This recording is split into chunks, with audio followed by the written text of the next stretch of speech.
Yeah, it's time to move on. It's time to get going. What lies ahead, I have no way of knowing. But under my feet, baby, the grass is growing. Yeah, it's time to move on. It's time to get going.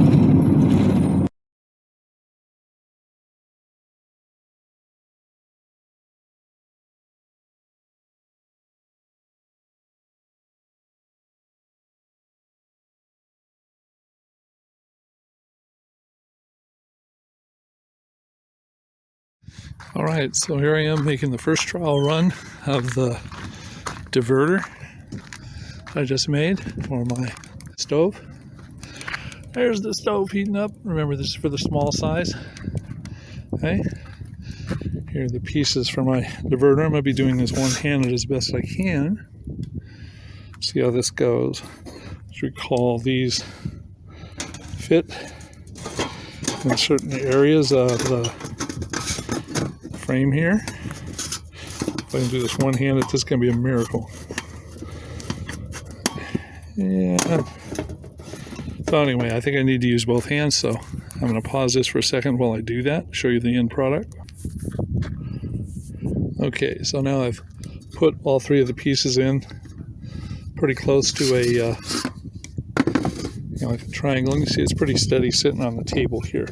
I'm going to take it over and just set it on top of the fire here. It's not ready to be used really for a diversion yet, but fitting on all three sides there. And you see how it fits, just like I showed you. Everything is going straight up. So I'm going to go get the other pieces that I need for the diverter itself. I'll show you those in just a second. Okay, so now I know it's hard to see, but here's the grid that I'm going to end up putting on the top.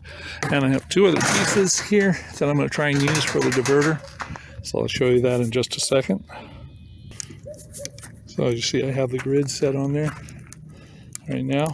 It's getting hotter. There's less and less smoke coming out now. Here are the other pieces that I'm going to use. I'm going to try this first with just the two baking sheets and see how that goes. So I'm going to set those on there and we'll show you that in a minute. So here it is with the diverter. All right. So the heat's just going up. A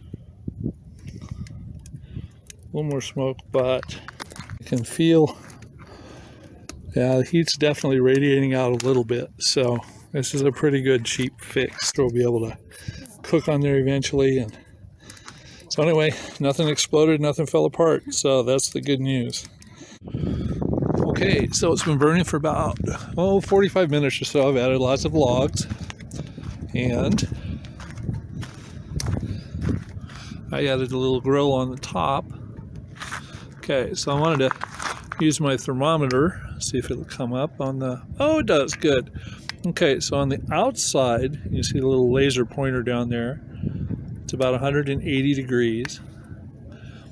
The cook surface itself, let's see if we can read it, sorry, about 350.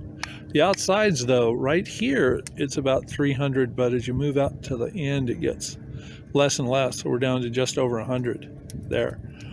So it disperses itself very well, but the wind's been blowing this way. So I'm going to take the temperature on the struts that are up here, and okay. So that's about 300 degrees. Inside the fire, it's like, it says it's high. That's nice. It gets up to 1,000 and it just says high. So those are the struts on that side. Over here where the wind has been blowing though, if I can get her to work. There we go. All right. You see this strut itself, the other side was much less. This is any place between, well, it's about the same now, about 400. Anyway, it seems to work very well.